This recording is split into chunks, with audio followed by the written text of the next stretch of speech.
So, but next, we got to move fast and we got to fasten our seatbelts because now we have Francesco Pisano, Director of Research at UNITAR, the United Nations Institute for Training and Research. I'm not going to say anything more. Okay, just go. So we save more time. Yes. Okay. I thought this, so I tried to stay on time. Give me a presentation in 10 minutes for a UN guy is like torture, but I okay, let's go fast. Who needs to know what UNITAR is? Okay, well you can read it. Okay, this is an institute. This is what we do. I used to be in charge of UNOSAT, the Satellite Application Program, so the Satellite Analysis Program. So for many of you, maybe UNITAR is known because UNOSAT was part of it, is part of it. It's a program of this institute. Now I'm the director of research, so I moved on from UNOSAT. I kept the friends, and I lost a lot of enemies. So I feel much better, which is absolutely true. And let's go into this. One of the visualizations of the logic of data, information, knowledge, etc., that I came across in my studies is this. You may have seen it.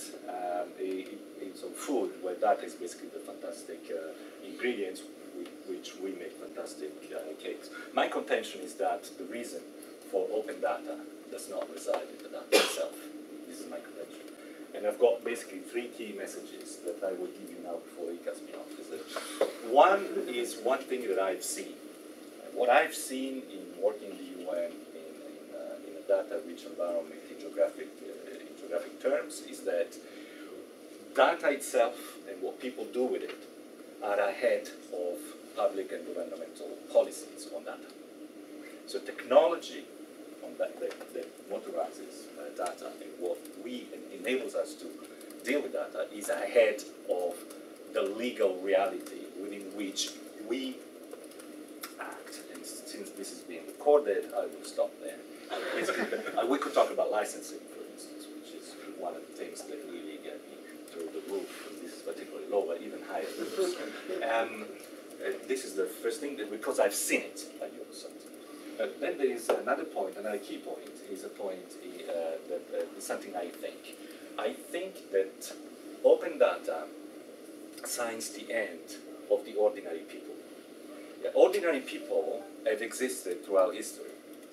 And they're fundamental because they create the stage for extraordinary people. Now, we talk about data, but when you talk about data, you talk about information, etc., etc. You talk about the whole concept of power. I know something you don't know. I got power. That makes me extraordinary. It makes you very ordinary. This is your role is to be ordinary, because otherwise I cannot get tax paid and stuff. Now, my belief, what I think more than my belief, is that open data is something that creates a new individual that didn't exist before, that I call the extraordinary person. I don't care about extraordinary because those are a minority throughout history. Mr. Volta was extraordinary. Fantastic, someone else would have come to this, but he did. So this population of extraordinary people are the people who put the data on the maps that I was showing, or the people that use the analysis that UNOSAT is throwing out at the community, etc., etc. And this is what I think. And then there is another point that I will do, I will make towards the end. One of the things, so this visualization stops here. You see, you've got the ingredients, this is your data, you make a cake with it, which is the information, you package it and set it away. And this is very subtle, actually, because I can make you eat whatever cake. Now, if this is the only cake on the table for the party, that's the cake you're going to eat. Now, he can make a different cake. He can make a different cake. If I allow these cakes, which is another set of issues, to the party, then you got a choice. Before I put the cakes on the table, you don't have that choice, even if different cakes exist at the same time. But outside that, the presentation is very nice, but it's pretty useless because it's the way we dress up our cake. Okay, it's what I'm doing now with PowerPoint, so I can say things. And this is the interesting part. It's where the digestion starts. Is the knowledge, and most people actually stop there. You know? They say knowledge. We have. For me, there's much more to that. For me, the essence of knowledge is this. You achieve knowledge, sort of a minor enlightenment when you understand this, is the ability to understand that sharing the cake with others generates knowledge-based relationships that are the opportunities to share more cake later. So this is what I mean by my contention. The reason for sharing open data does not reside in the data. It resides in the understanding of this knowledge-based relationship. So what comes after knowledge? This is something that we really study a lot at UNITAR, and we think that this is what comes after knowledge. Now, if you go back to this, one person actually said, after this, you have a pooping effect in digestion. What comes after that is actually something that occurs in bathrooms.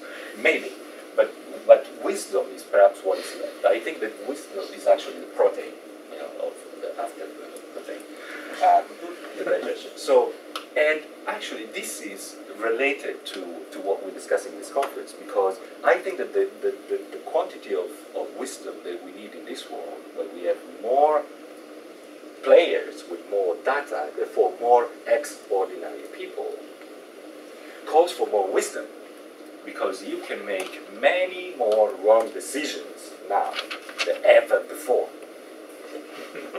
Statistically, right?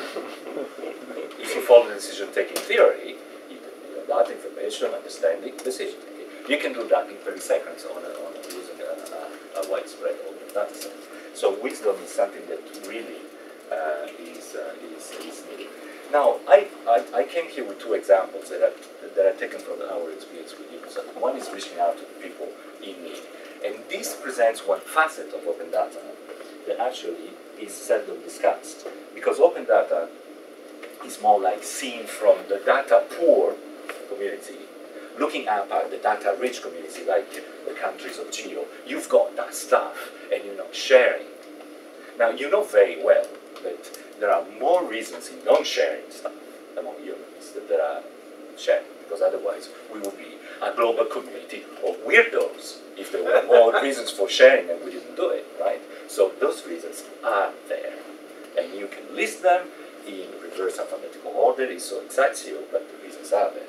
So, but there are also reasons to share that perhaps are not highlighted, and this is one look at this. This is something that we did with UNICEF, and I'm very proud of it. And it can be criticized, it can be attacked, whatever you want. But I'm very proud because it's a different way of sharing. Actually, it's not opening; it's sharing, and it shares in a way that the data flows not from the rich data to the poor, but the other way around, and that's fantastic. Because there are very rich data communities that actually ain't got the data that the poor community is producing. And this happens in emergencies. I've seen it with my eyes many, many times. So when you reach out to these people, you create things that I really like a lot. And I've seen this reverse. I've seen this in a video from, maybe it's the Open Knowledge Foundation. I don't know, but there was this guy, all exciting, describing Haiti. Now, beware Haiti, because Haiti, the lessons from Haiti. You know how many lessons came from Haiti? Probably beyond 5 million. So you can find, it's like science, you can find, he's arguing for something, I can pay another scientist to argue for the opposite. And this is very much what the lesson learned in Haiti. Probably there's too many, let me tell you, too many is not a good statistical example. But this is about Haiti. And this data that we produced by manually analyzing satellite imagery at very high resolution, which is what we do, is that sanitation, and we threw the data out there. This data found a way in dozens of other maps, in dozens of other things. The known problem was that they found a way from data poor people to data rich environments, and they found a way in a completely how do physicists call this? An entropic system. Now, I love entropy because I think things are really ruled by entropy. So it works. What would have killed this? I tell you, protocols, procedures, standard operating procedures, UI coordinators, whatever. You can call it whatever. The data authority would have killed this. But this worked, and this you find also in articles, 9 minutes, 25 seconds, go on. This is another example. It's always the same. We analyze the number of pens in these camps. Is this PowerPoint or the That's the That's the PDF. So otherwise you would see in sequence. This is the famous, camp in Jordan, and so this is a product. So this is a product of UNOSAT. The data that we freely distribute every time the geodata layer, every time that there is a product, there's a geodata layer in the same window that you can click on, found its way in HCR, UNICEF, and NGOs products that detail the water, for instance, the water accessibility to this part of the camp, etc., etc., etc. So this is another example. Now, let's look at the other example that is more discussed in this conference, how people produce the data. There we have a lot of success stories as well, but these are more heard about. This is, for instance, geotyping photos, embedding them real-time using virtual machine servers in a crisis map while the event is unfolding. This is one example. This guy, said floods in Bangkok. He was commenting his picture by saying, there is water here, but you can get through with a vehicle. So forget about it. The situation in this area does not call for, choppers and boats and, and the army to come. This is one example. Last example is, this is Libya. We couldn't get the UN nor the NGOs, nobody could go into Misrata. We had this line of fire in Misrata that then turned out days later to be Tripoli Street. How we identified that line of fire? Using Libyan, so people that knew Misrata out there, we threw Google Images, only the links, into a web platform, and we let people recognize the buildings. Therefore, if you know where this building is, then you can tell me on a map. I give you a satellite background, and with your finger you go there. And this is exactly what we did. And then we used the same. This we did with the Open Knowledge Foundation. Also, crowdcrafting is the next step. He uses a PyBossa system to actually allow people in the crowd to work on basically a chain jobs, etc. We do in deforestation. The results are amazing. There are people on the ground with their phones, basically similar to that, but it's really the people. So that's why, and I conclude here, that's why I think that open data means modern data. And it's not data itself, it's what you do with it. And I know that there is a lot of divisions on this map where we operate as mappers, the crisis map, the non-crisis map, obviously map, mapmaker, etc. But have you ever wondered yourself about what is this all going to look like in a quarter century? Because this is what matters. If you were after the brand, etc., I got bad news for you. Brands in the last 50 years didn't last 25 years. Okay, Nutella. That's it. Wow.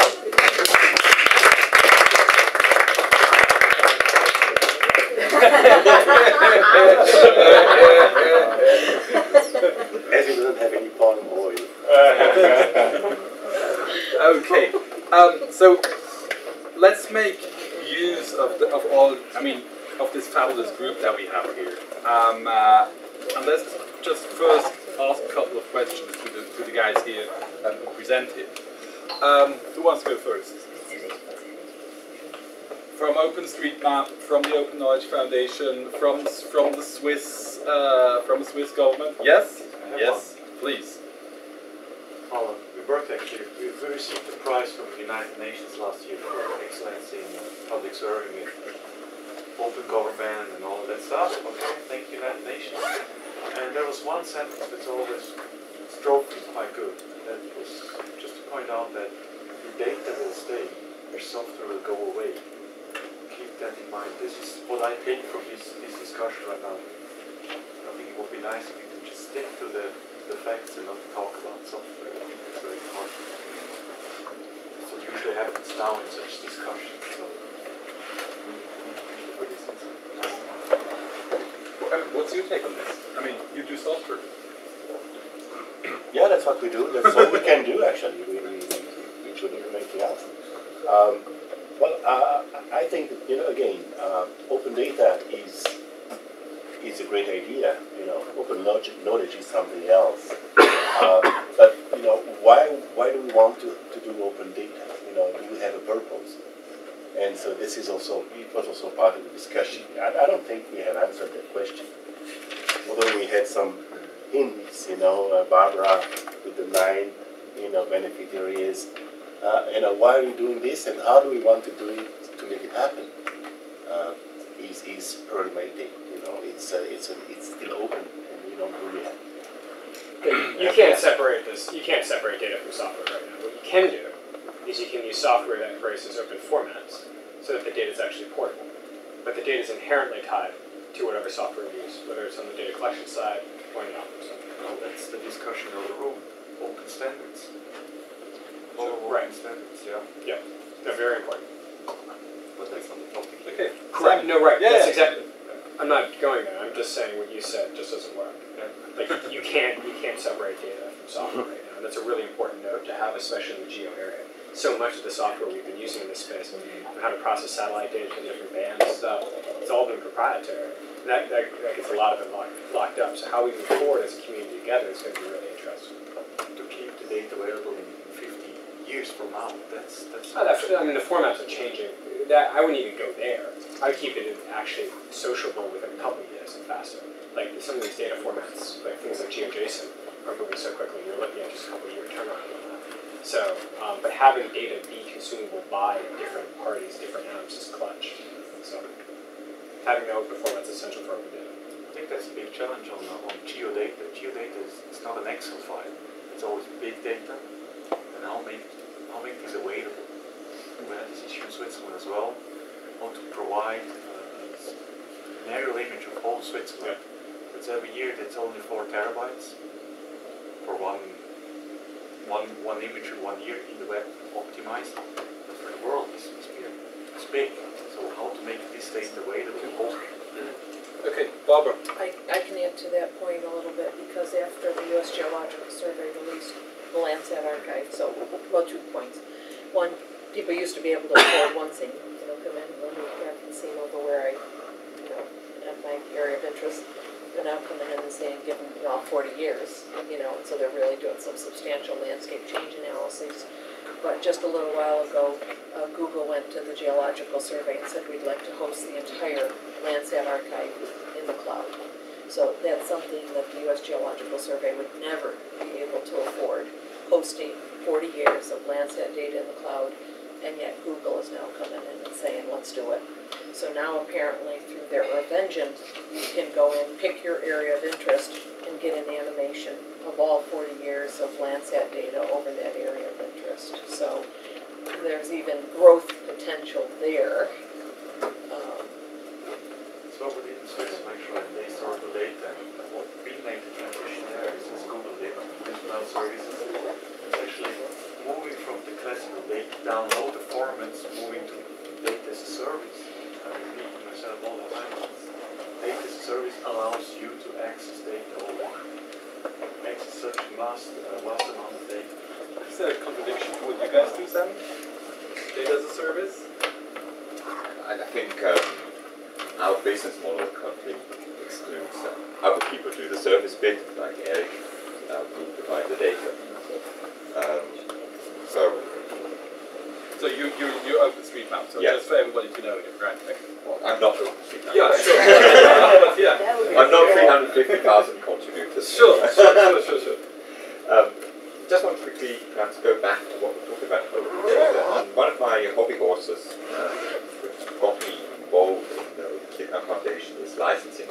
And I was interested in Francesco not wanting to touch on the topic, and I have such a joint question to Barbara and to Francesco. On the one hand, Gio, are you promoting a specific license or license terms to your consistency?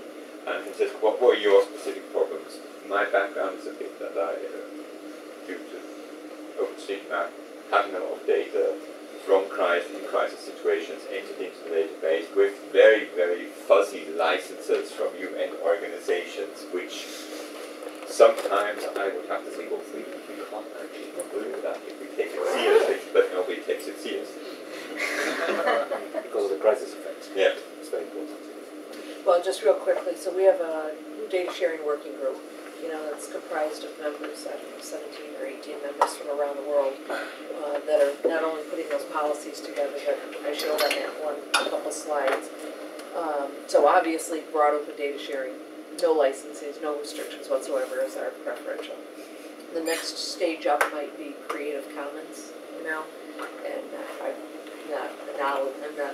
knowledgeable in this particular area. And then, of course, there are, as I understand it, open licenses where the data provider may want to retain a license, but there's no charge. So all they do is want to get credit for having delivered that information. And so, and then it gets more restrictive as you go from there. Well, the problems we had, to put it very simply, the problems we had is that as a UN user of data, we found that the policy in general, not talking about a specific distributor, a specific provider, or a specific country, is too restrictive. If you want to work, public good, everybody talks about public good, but when you go into a sequence of actions required to do your bit in the public good, or guided by the intention of doing your bit in the public good, then all these problems come up, and all your friends like vaporize, they're all gone. No one is picking up the phone. You may not have noticed, but a majority of disasters happens between Friday and Saturday. Even though I've noticed, but actually big tsunamis happen around Christmas and things like that. So nobody picks up the phone because this industry was born before people like you, me, and others here had the idea of using this for this part of the good. But there is more. We have peculiar circumstances during any crisis, which protects us. You said it yourself. It's fuzzy, but who is going to go public saying that you violated my license to save these people from the radioactive contamination on Sunday night? Because if you do that, you're making my day. I tell you for a long time. Now, but this being said, we all live in this emergency protected bubble.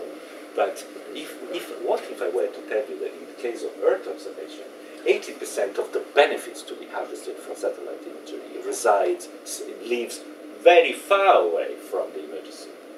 What if I were to tell you that a firefighter will do it better with the map, but will do it just the same without it? Because this is the reality.